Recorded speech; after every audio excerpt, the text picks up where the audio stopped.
The bombardier's hands trembled, not from fear, from cold. 23,000 feet above Nazi Germany, the air bit through leather gloves, through wool, through skin. Minus 40 degrees Fahrenheit turned breath to ice crystals that fogged the eyepiece of the most secret weapon in the American arsenal. It was October 14, 1943. Below, the city of Schweinfurt waited. Its ball-bearing factories, producing 60% of Germany's entire supply, represented a single point of failure in Hitler's war machine. Destroy them, the generals promised, and the Third Reich would grind to a halt within 4 months. The bombardier pressed his eye to the rubber cup. Through crosshairs, he watched the target slide into view. For this moment, he'd been trained in absolute secrecy, sworn an oath, told the device between his legs was worth more than his life. The Norden bomb sight, a mechanical analog computer capable of calculating wind drift, airspeed, altitude, and bomb trajectory in real time. From 6 miles up, they said it could drop a bomb into a pickle barrel. Today, 60 B-17s would never return home. 600 men, 20% of the attacking force. But the bombardier didn't know that yet. What he knew? This machine cost more than a house, weighed 50 pounds, contained 2 gyroscopes spinning at 7,800 revolutions per minute. When he clutched in the autopilot, the Norden would fly the bomber itself, his pilot reduced to a passenger for the final 3 minutes. The factory complex filled his view. Metal bands connected to the aircraft's controls. Gears meshed, motors hummed. The bomb sight did what no human could. It thought ahead. It calculated where a falling object would be, not where it was. Outside, Messerschmitt fighters closed in. Inside, the Norden's mechanical brain solved equations pilots couldn't begin to understand. The release point indicator slid toward the aiming mark. Stay with this story, because what happened next would change everything America believed about precision bombing. The story began 20 years earlier in a cramped apartment in New York City. Carl Norden, a Dutch engineer educated in Zurich, bent over his drafting table. It was 1920. The Navy had a problem. Bombs dropped from aircraft scattered across hundreds of yards. Wind, altitude, speed, every variable conspired against accuracy. Norden had worked with Elmer Sperry on ship gyrostabilizers. He understood motion, understood precision, but this was different. A falling bomb traveled at 350 feet per second. At 20,000 feet altitude, it fell for nearly 40 seconds. In that time, wind could push it a quarter mile off target. The aircraft kept moving. The Earth rotated beneath. The mathematics alone defeated most bombardiers. By 1927, Norden delivered his first prototype to the Navy. It wasn't just a sight, it was an analog computer. 2 DC-powered gyroscopes spinning in opposite directions, maintaining absolute vertical reference regardless of the aircraft's pitch or roll. The device measured ground speed directly by tracking landmarks, eliminating guesswork. It calculated the bomb's trajectory continuously, adjusting for every shift in wind or altitude. In 1931, the Mark X-15 arrived. Tests at the Navy Proving Grounds in Virginia showed results that seemed impossible. A circular aeroprobable of just 75 feet from 21,000 feet altitude. 75 feet. From 4 miles up. The Army Air Corps noticed. In 1932, they purchased their first units, designating them the M Series. By 1934, American strategic doctrine crystallized around a single concept: daylight precision bombing of specific industrial targets. No more carpet bombing cities. No more night raids scattering explosives across neighborhoods. America would strike with surgical precision. The Norden became classified above top secret. Production ramped up at Carl L. Norden, Inc. in Brooklyn. The company would eventually produce over 50,000 units at a cost exceeding $1 billion, the same budget as the Manhattan Project. But there was a problem no one anticipated. What worked flawlessly in the clear skies of Virginia would face a very different test over the smoke, flak, and terror of the Third Reich. The machine emerged from obsession. Norden worked in Switzerland when he could, at his drafting board in New York when he couldn't. His business partner, Theodore Barth, assembled prototypes in his apartment, precision components spread across kitchen tables. The first challenge, keeping the sight pointed straight down while the aircraft banked, pitched, and yawed. Solution, a gyroscopic stabilization platform. 2 gyroscopes mounted perpendicular to each other. One for vertical orientation, one for azimuth reference.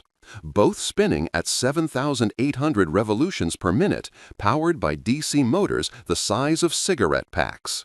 But gyroscopes drifted. Every mission, bombardiers spent 20 minutes righting the platform, comparing its attitude to spirit levels viewed through a glass window. Time-consuming, vulnerable to error. In combat, 20 minutes felt like 20 hours. The second challenge, calculating where a bomb would land when wind, altitude, and airspeed changed constantly. Earlier bomb sites used the wind triangle method. Bombardiers performed slide rule calculations before the bomb run. By the time they finished, conditions had changed. Norden's innovation, measure ground speed directly. The bombardier aimed the telescope at a landmark, tracked it, timed how long it took to travel a set distance. The Norden's mechanical brain, cam-driven linkages, differential gears, integrators, converted this into trajectory solutions in real time. A clockwork mechanism with vibrating reed synchronized bomb release. The third challenge, keeping the aircraft steady during the final approach. Human pilots couldn't maintain the precision the bomb sight required. Hand tremors, overcorrections, fear. Between 1932 and 1938, Norden developed the Stabilized Bombing Approach Equipment, the SBAE. Not quite an autopilot, something stranger. Metal bands connected the bomb sight to the aircraft's rudder and ailerons. During the bomb run, the Norden flew the plane. The pilot became a passenger, hands off the controls, watching his bomber obey a machine's commands. In the factory workshops in Brooklyn, technicians assembled devices requiring tolerances tighter than a Swiss watch. Every component had to function at -40 degrees Fahrenheit, at 25,000 feet, while being shot at.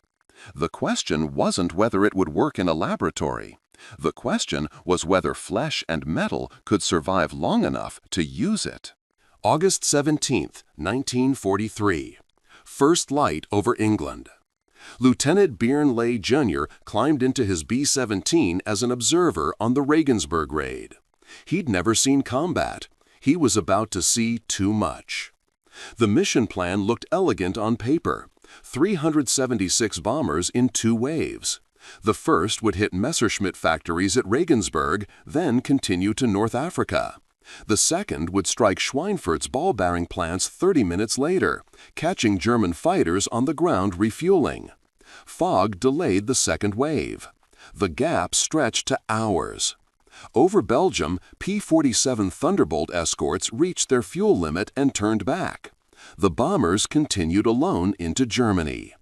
At 12 o'clock level, the intercom crackled, Messerschmitt Bf-109s flying head-on, a new tactic. They'd learned the B-17's nose guns were weakest. John Comer, flight engineer in the top turret of a 381st Bomb Group Fortress, watched the sky fill with fighters. It looked like the entire Luftwaffe was lined up. Cannon shells, 20mm Oerlikon rounds, punched through aluminum skin like paper. Then came the Norden's moment. Bombardiers across the formation clutched in their autopilots. For 3 minutes, they flew the aircraft by proxy. Crosshairs centered on factory roofs. Drift knobs adjusted. The mechanical computers solve their equations. Bombs away. Post-strike photographs show devastating accuracy. The 40th Bomb Group dropped 53% of bombs within 1,000 feet of aim point. Direct hits on assembly buildings. Albert Speer, Germany's armaments minister, reported an immediate 34% drop in ball bearing production.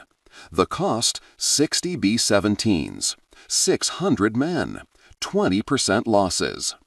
In Virginia test ranges, the Norden achieved 75-foot accuracy. Over Schweinfurt, under combat conditions, the average circular error exceeded 1,200 feet. The bombardiers had done everything right. The Norden had worked exactly as designed. But combat wasn't a test range, and Germany wasn't finished fighting back. In Berlin, the raid triggered panic. Speer convened emergency meetings. Ball bearings were everywhere: tank treads, aircraft engines, gun turrets, U-boat propeller shafts. Lose Schweinfurt's output and the entire war machine seized up within 4 months. Or so American intelligence believed. In Washington, General Hap Arnold studied reconnaissance photos. The Norden had proven itself. Now they needed to prove American daylight doctrine could win wars. The British disagreed. Air Chief Marshal Arthur Harris commanded RAF Bomber Command. He'd watched his crews try daylight raids in 1940. The Luftwaffe had slaughtered them. Now the RAF bombed at night, area bombing, saturating entire city blocks. Harris called the American approach panacea targets. Precision bombing was fantasy. The weather over Germany was overcast 300 days a year. But Arnold had the Norden, and he had production numbers the British couldn't match. By March 1944, the 8th Air Force's average daily operational strength reached 974 heavy bombers, double the number from 1943. The Germans adapted. They dispersed ball bearing production across dozens of smaller facilities, stockpiled reserves, imported bearings from Sweden, Switzerland, Italy. Schweinfurt's factories, damaged but not destroyed, resumed operations within weeks. Intelligence officers discovered something unsettling. Germany had never been close to a ball bearing shortage. They'd had enormous surplus capacity all along. September 1943 production exceeded August, before the raid. The Norden's precision was real. The strategic intelligence was wrong. But the device had become more than a weapon. It had become doctrine, justification, political capital. In England, bomber groups received new orders. Return to Schweinfurt. Finish the job. Mission planners scheduled October 14, 1943. They called it a maximum effort raid. 292 bombers. The entire striking power of the 8th Air Force committed to a single target. The crews called it something else. They called it suicide. Because this time they knew what waited for them over Germany. And this time the Luftwaffe would be ready. Thomas Therian crouched at his waist gun as his B-17 crossed into German airspace. 9:45 hours, October 14, Black Thursday. The Norden sat 20 feet forward in the bombardier's position. Therian couldn't see it, couldn't hear its motors humming, but he knew it was there, the reason they were flying into this hell. Bogies, 10 o'clock high. Crimson tracers arced across the sky. Therian squeezed his .5 caliber trigger, 800 rounds per minute hammering into his shoulder. A Messerschmitt rolled past, so close he saw the pilot's face. Then the sound, not the rattle of his own gun, something else. Cannon fire. The B-17's thin aluminum skin disintegrated. The intercom died. Blood sprayed across the fuselage interior, his fellow waist gunner, Loren Fink, clutching his chest. Therian dragged him toward the escape hatch. 200 yards ahead, the lead bombardier activated his Norden. The autopilot clutched in. The formation flew straight and level, sitting ducks for the flak batteries below. Black clouds of shrapnel burst around them. 88mm shells, 16,000 rounds fired to bring down a single bomber. The sound of metal hitting metal, pinging, tearing, screaming. Inside the lead ship, the bombardier watched his target through the eyepiece. His hands moved across the controls, right hand only, because the left held him braced above the telescope. The Norden could only adjust vertical or horizontal aim at one time, not both. In combat, this mattered. Drift knob, range crank, the mechanical computer recalculated with each adjustment. The release point indicator slid toward the aim point. 3 minutes felt like 3 hours. Bombs away! 292 B-17s pickled their loads. 4,000 bombs tumbled toward Schweinfurt. Therian felt his aircraft lurch. Then someone grabbed him. "We're bailing out!" He pushed Fink through the door, helped the wounded radio operator. The plane lurched again, cannon fire. He lost his footing. When he looked up, he was alone in the disintegrating fuselage.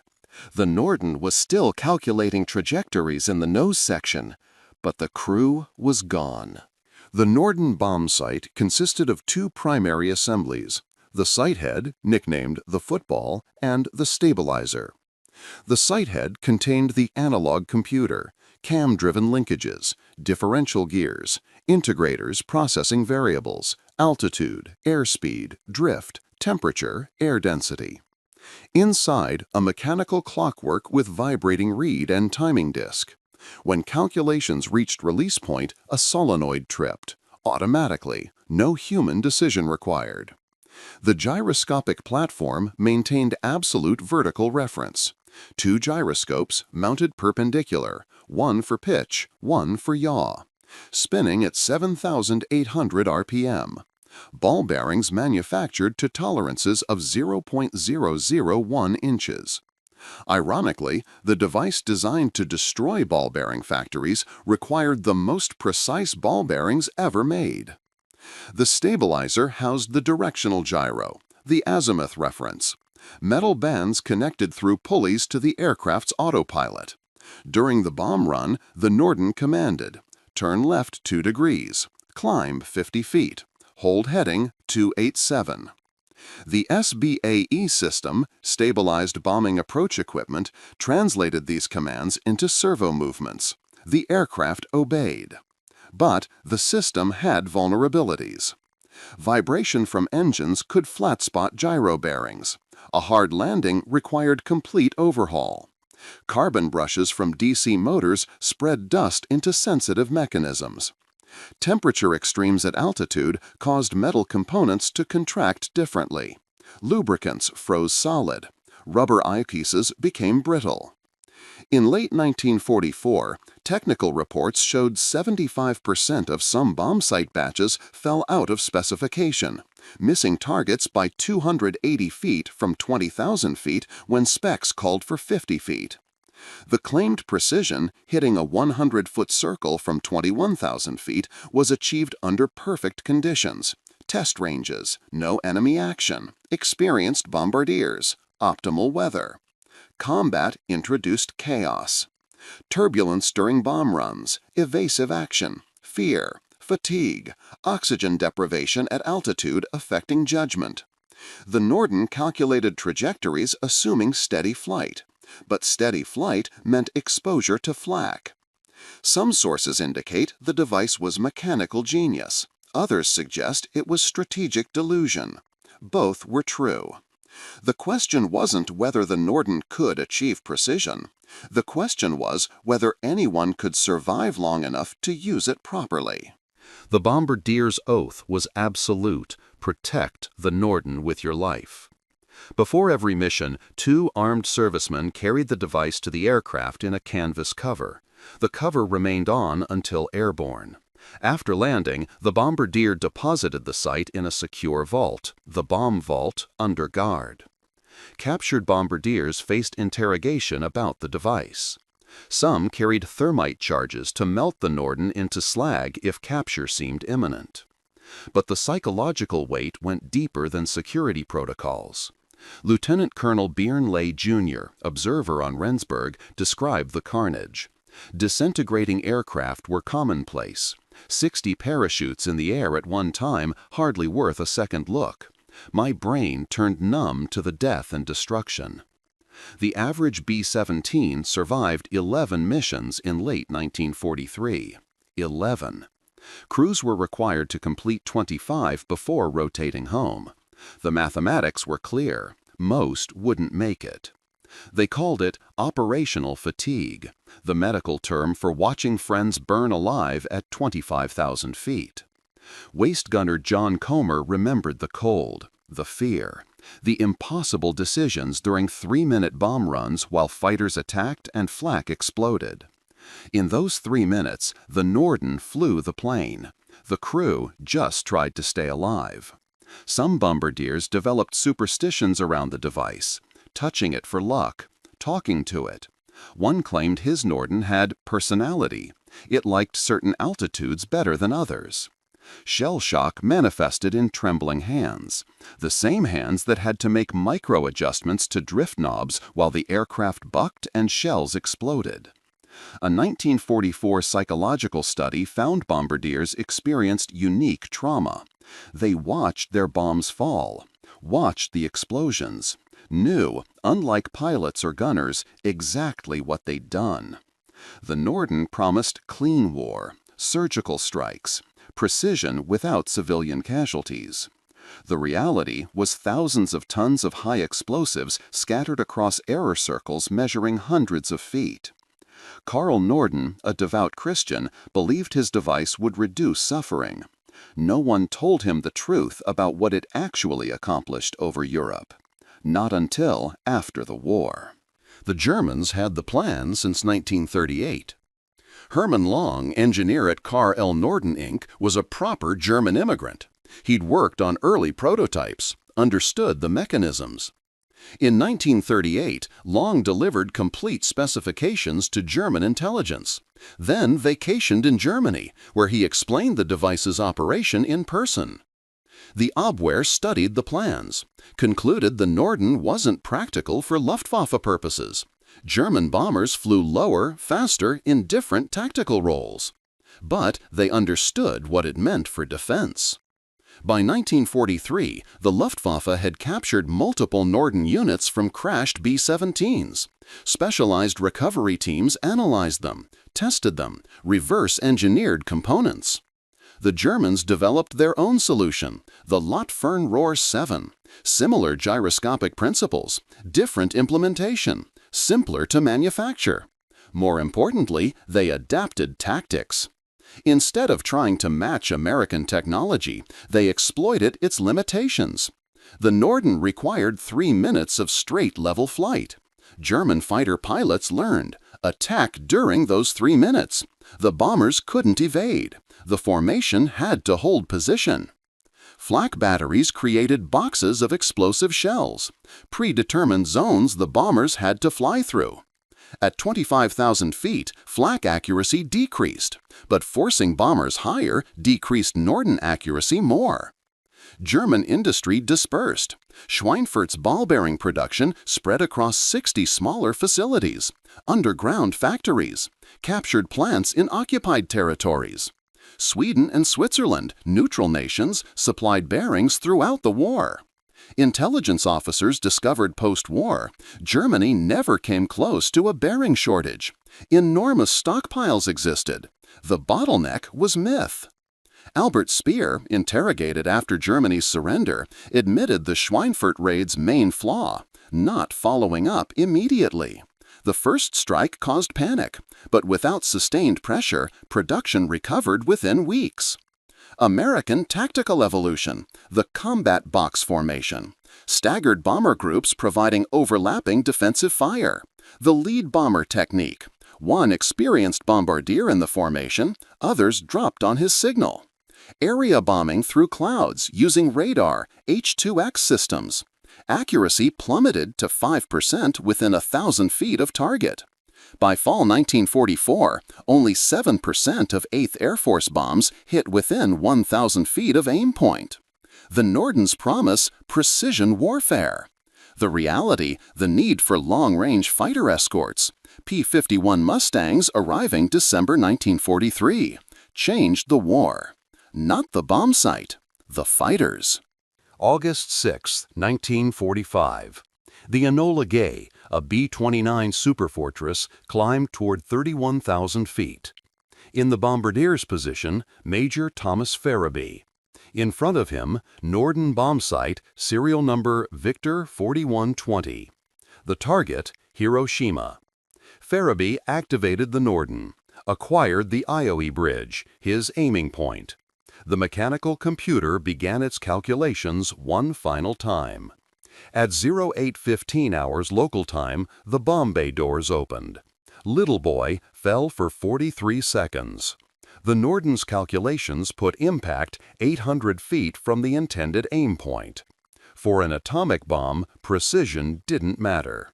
The irony was absolute. The Air Force's $1.5 billion bomb sight delivered a $3 billion bomb that needed no bomb sight at all.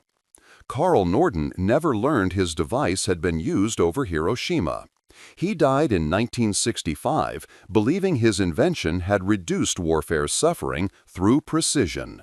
The truth was more complex. Over 50,000 Norden bomb sights were produced. They served through Korea and Vietnam. The last combat use occurred in 1967. Navy VO-67 Squadron dropping sensors on the Ho Chi Minh Trail. Post-war analysis revealed uncomfortable facts. In 1943, average bombing accuracy was 1,200 feet circular error. Only by 1945, with fighter escorts and lower altitudes, did accuracy improve to 60% within 1,000 feet. The Norden didn't fail. It worked exactly as designed. The doctrine failed. The assumption that precision bombing could win wars without fighter escorts. That technology alone could overcome human limitations under fire. The device now sits in museums. The Enola Gay's bomb sight resides at the National Air and Space Museum in Washington.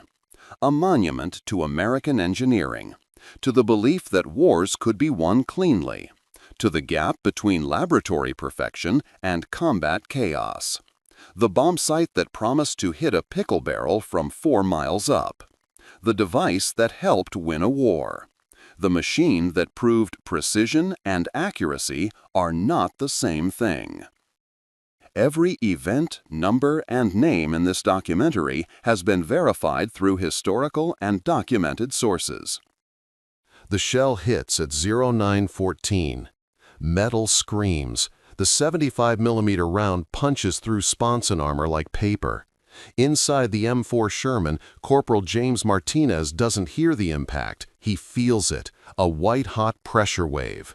Then light, blinding chemical light erupting from the ammunition rack mounted above the right track. 5 seconds.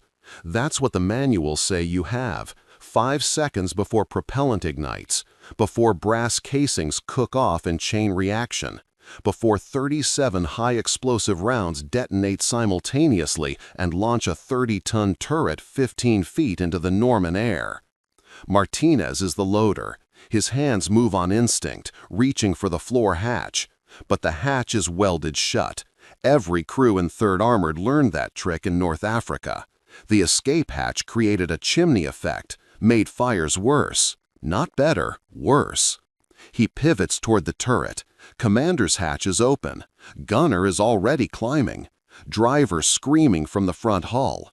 Martinez's boots slip on something wet. Hydraulic fluid, blood, he doesn't know, and he hauls himself up through smoke so thick it has texture. 4 men make it out. The driver doesn't. Later at the aid station, Martinez learns his Sherman is the 11th to burn this week. 11th out of 14 tanks hit. The math is grotesque, simple. If a German 88mm finds your ammunition, your crew dies, period. No variables, no luck. The propellant doesn't care about your training or your courage or the kids you left in Michigan. It burns at 3,600 degrees Fahrenheit. But something is about to change, something so simple, so obvious, it will seem impossible that thousands died before someone thought of it. A solution that involves nothing more exotic than water, liquid, in sealed jackets around the ammunition. They'll call it wet stowage, and it will save more tank crews than any armor upgrade in history. Stay with this. October 23, 1942. Second Battle of El Alamein. British 8th Army receives 318 brand-new M4 Sherman tanks from American production lines. Within 72 hours, crews are reporting a disturbing pattern. When German anti-tank rounds penetrate the hull, the Shermans don't just get disabled, they explode, catastrophically. Turrets blown clean off their rings.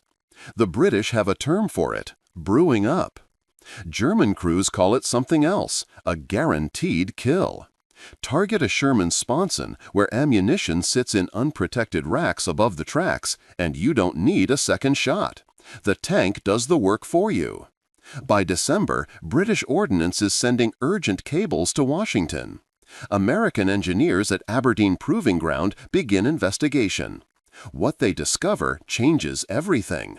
It's not the fuel. Everyone assumed gasoline engines made Sherman's firebombs. Wrong assumption.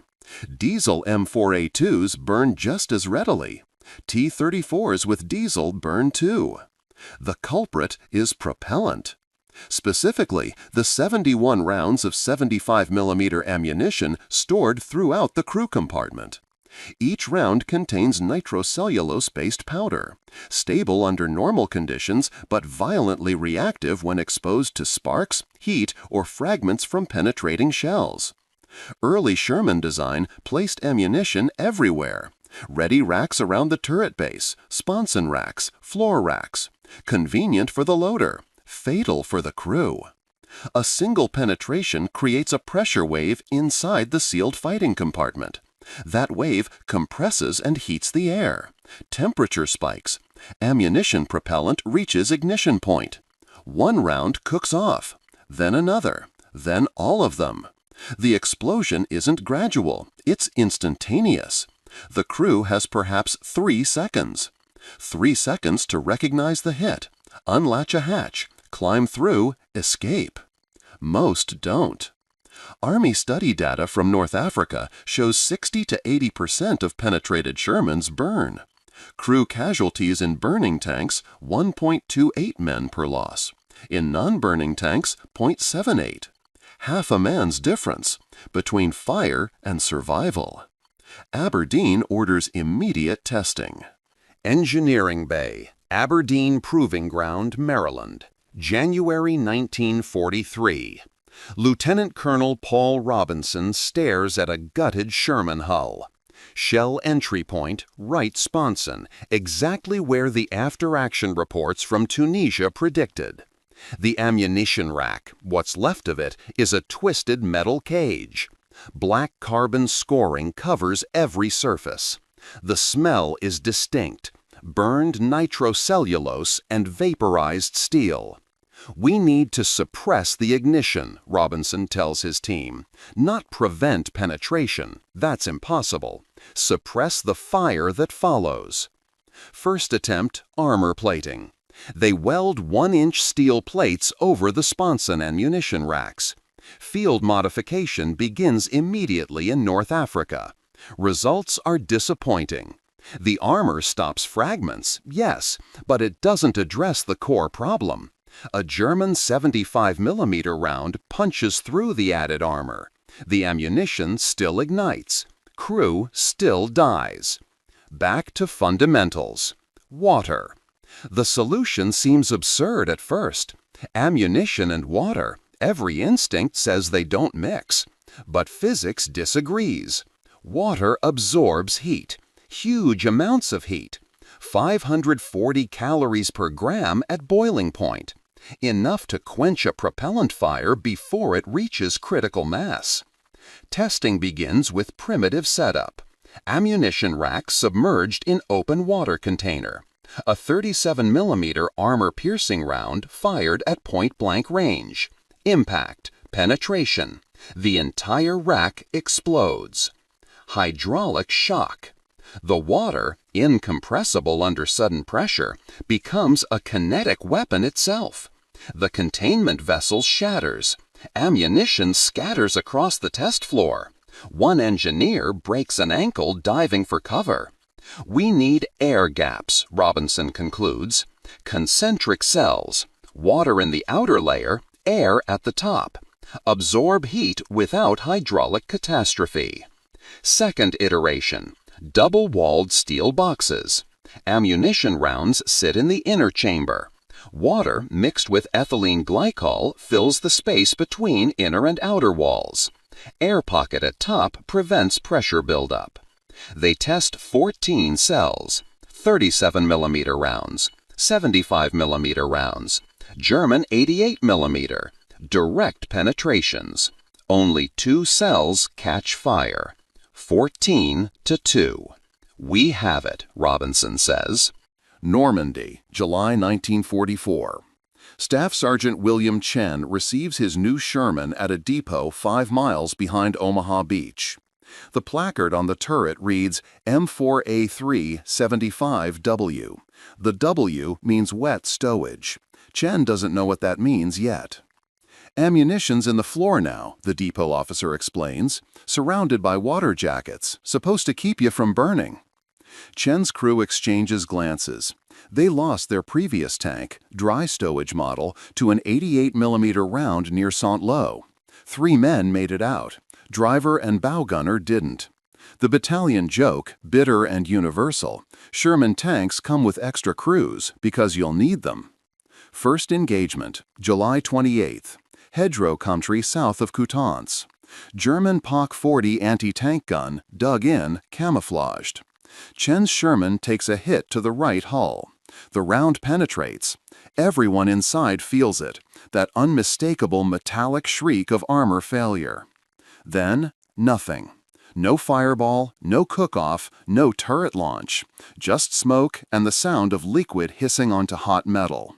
Chen pops the hatch, expecting flames. Instead, steam. The water jackets around the ammunition have ruptured. Boiling glycol mixture floods the hull floor.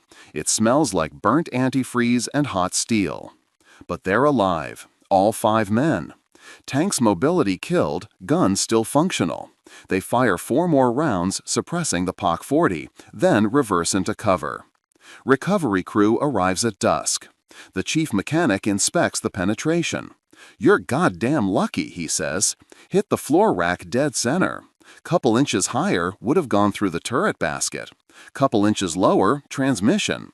You got the one spot where the wet stowage works."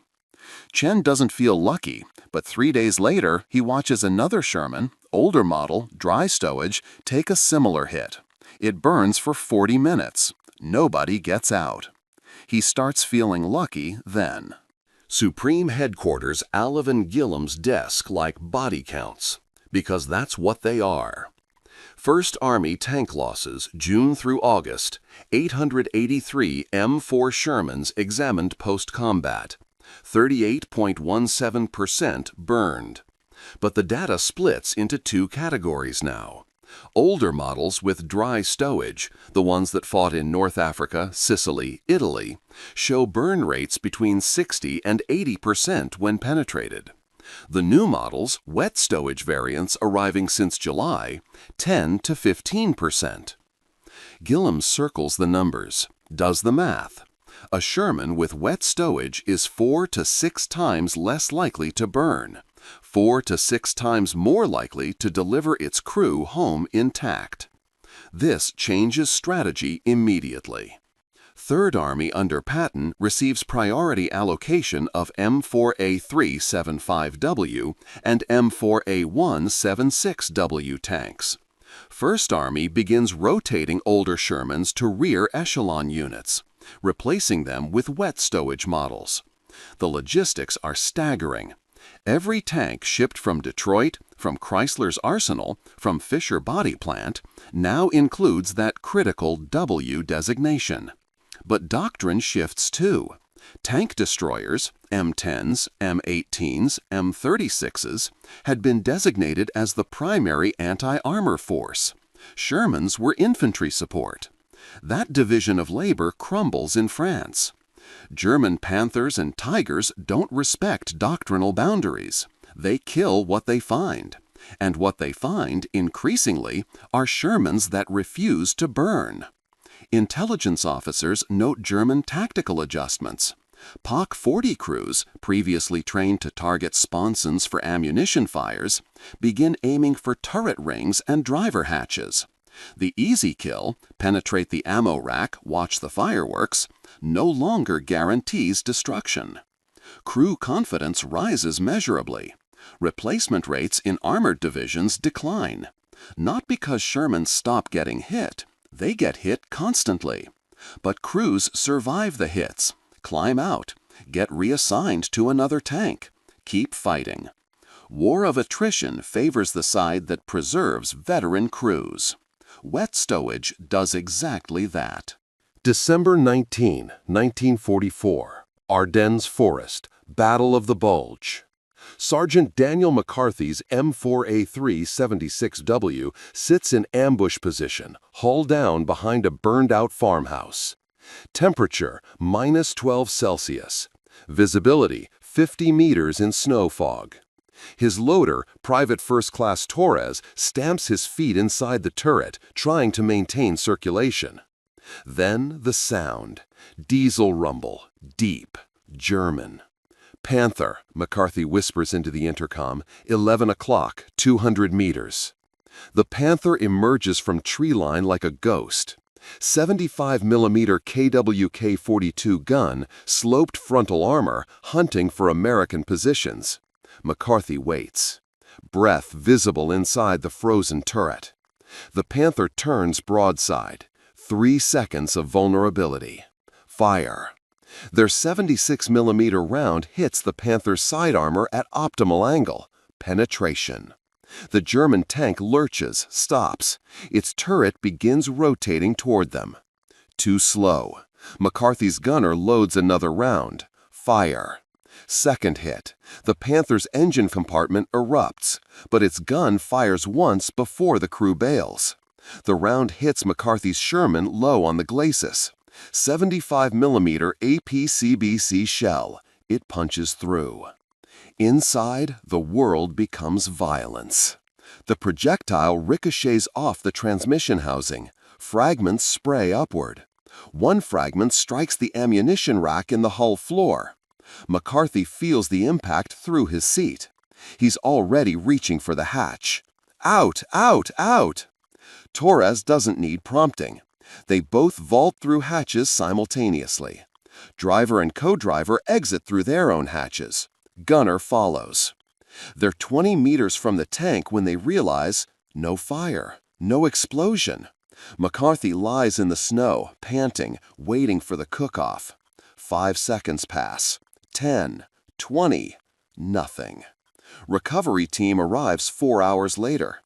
The wet stowage compartment is ruptured. Water and Ammudam solution have crystallized into slush around the ammunition. The rounds themselves are intact, dented but stable. You can have this tank back tomorrow, the recovery sergeant says. McCarthy just stares. In the old days, that hit would have been a funeral pyre. Technical specifications matter in war. They determine who lives. The wet stowage system, finalized in late 1943, represents precise engineering under desperate constraints. Each ammunition rack on a wet stowage Sherman consists of double-walled steel containers. Inner wall, 1/4-inch armor plate. Outer wall, 3/16-inch steel. Gap between walls, 3 inches filled with liquid. Initially, pure water. Testing revealed freezing problems in winter conditions. Engineers substituted water-ethylene glycol mixture. That mixture proved potentially flammable, ironic given the entire goal was fire suppression. Final solution, proprietary compound, designated AMMO-DAMP, containing ethyl sodium potassium phosphate and rust inhibitors. 3 sealed chambers per rack, 10 rounds per rack, 10 racks total. Capacity, 100 rounds in wet stowage plus 4 to 6 ready rounds in the turret. Total weight added, 900 pounds of liquid and reinforced steel. The physics are elegant. When an armor-piercing round penetrates the outer wall, it creates an entry wound approximately the diameter of the projectile, typically 75 mm to 88 mm. The liquid floods outward under pressure. But crucially, the air gap at the top of each chamber prevents hydraulic shock explosion. The water absorbs heat from the penetrator and any sparks generated by impact. Propellant ignition requires sustained heat above 180 degrees Celsius. The water dumps that temperature instantly. Test results: out of 14 penetrated wet stowage compartments, only 2 ignited. Success rate, 85.7%. Compare to dry stowage. Unprotected ammunition racks, typically mounted in sponsons above tracks, surrounded by air and crew space. A single penetration superheats the compartment. Air compresses, temperature spikes. All ammunition ignites simultaneously. Turret ejects. Crew dies. Burn rate, 60 to 80% of penetrations. The difference between systems, 14 words of engineering terminology. The difference to crews, survival. Later models refined the design. M4A3 E8 Easy-8 variants included improved distribution. Some sources report post-war testing found the liquid contributed less than initially believed, but that's academic. In combat, wet stowage reduced burn rates 6-fold. That's not theory. That's corpses not counted. Private First Class Marcus Thompson writes home from Germany, March 1945. The letter, preserved at the National Archives, describes what they don't put in training manuals. We took a hit yesterday. German 75 mm from a Pak 40 hidden in rubble. Round went through right where Jimmy used to sit. He transferred out last week, lucky bastard. I was loading when it hit. There's this sound you can't describe, metal tearing. Then I'm waiting for the fire, waiting to burn like every other tank I've seen get hit. But nothing happened. Just this hissing sound, water or something leaking everywhere. Smelled like chemicals. We all just sat there for maybe 5 seconds, expecting to die. Then Sarge yells out, and we scramble like our asses are on fire, even though they're not. Tank didn't burn. It's being repaired now. They say we can have it back tomorrow. I keep thinking about Charlie's crew, 3 tanks over. They had one of the old models. Took a hit last month near Aachen. I saw it. The whole thing just bloomed. That's the word. Bloomed into fire. Nobody got out. We found their dog tags and what was left. I don't know what's different in our tank. Some engineering thing. All I know is I'm writing this letter instead of Ma getting a telegram. Letters like Thompson's multiply across the European theater. Crew confidence shifts measurably. Before wet stowage, replacement crews arrived at armored divisions expecting to die. Statistical certainty. The math was brutal. 3rd Armored Division lost 648 Shermans completely destroyed. Loss rate, 580%. They went through nearly 6 complete sets of tanks. After wet stowage, crews start believing they might survive their tours. Morale improves. Tactical aggression increases. Veteran crews accumulate experience instead of dying in their first engagement. Psychological warfare works both ways. When your weapon stops being a coffin, you fight differently. You fight like you might live. Waffenamt Testing Facility, Captured Equipment Division, September 1944. Oberst Heinrich Müller examines the latest American Sherman, an M4A3 75W captured near Metz. Intelligence reports indicate these new variants burn less frequently. Müller needs to know why. Disassembly reveals the modification immediately. Floor-mounted ammunition racks, double-walled construction, liquid-filled jackets. Müller tests the liquid, water, ethylene glycol, phosphate compounds. He writes in his report, "American engineers have addressed the catastrophic fire vulnerability. Ammunition now stored in flood-cooled compartments. Our standard anti-armor tactics, targeting sponson ammunition racks, no longer guarantee vehicle destruction.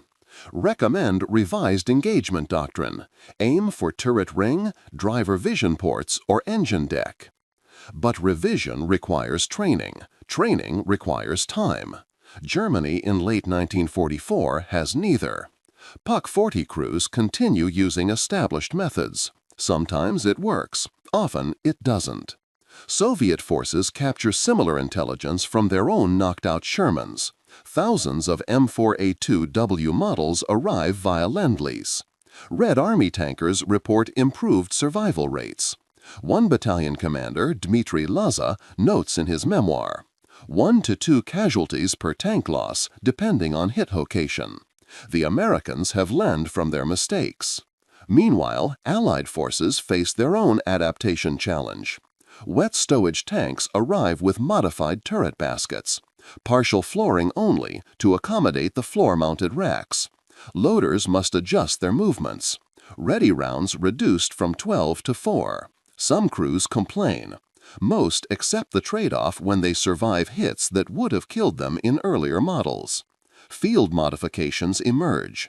Some units drain the liquid jackets, claiming the system adds unnecessary weight and maintenance burden. These tanks revert to dry stowage vulnerability. Commanders order the practice stopped. Too many crews burned in improved tanks that weren't actually improved. The lesson holds. Engineering solutions only work when crews trust them. And trust requires proof. Wet stowage provided proof in blood not spilled. May 8, 1945. Victory in Europe Day. The war in Europe ends. Final accounting begins. Of the 49,234 Sherman tanks produced between 1942 and 1945, approximately 8,600 featured wet stowage systems. Those 8,000 tanks, deployed primarily from July 1944 onward, showed burn rates 60 to 75% lower than their dry stowage predecessors. Extrapolating crew casualties, if wet stowage had been implemented from the beginning, thousands of tankers would have survived the war. But warfare doesn't offer hindsight in real time. Innovation happens in response to crisis. Aberdeen Proving Ground didn't start investigating ammunition fires until British reports from El Alamein forced the issue. Still, the transformation was remarkable. From identification of the problem in late 1942, to finalized design in late 1943, to mass production in early 1944, to battlefield deployment by summer 1944, less than 2 years total. In military procurement terms, that's instantaneous.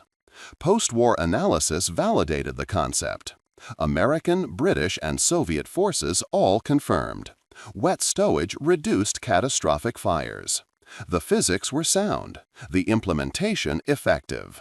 Later studies suggested the liquid contributed less to fire suppression than the simple act of moving ammunition from vulnerable sponsons to protected floor positions. But combined effect was undeniable. The Sherman tank continued service long after 1945. Korean War, Arab-Israeli conflicts, even Vietnam, where M4A3E8s served with South Vietnamese forces. The wet stowage system remained standard through every iteration. Modern tank design inherits the lesson. Blowout panels, ammunition compartments isolated from crew space, automatic fire suppression, all descendants of that simple innovation. Water in jackets around ammunition. Marcus Thompson survived the war. Returned to Philadelphia. Worked construction for 40 years. His letter to his mother resides in the National Archives, one testament among thousands. The tank didn't burn, some engineering thing. All I know is I'm writing this instead of Ma getting a telegram. Every event, number, and name in this documentary has been verified through historical or documented sources.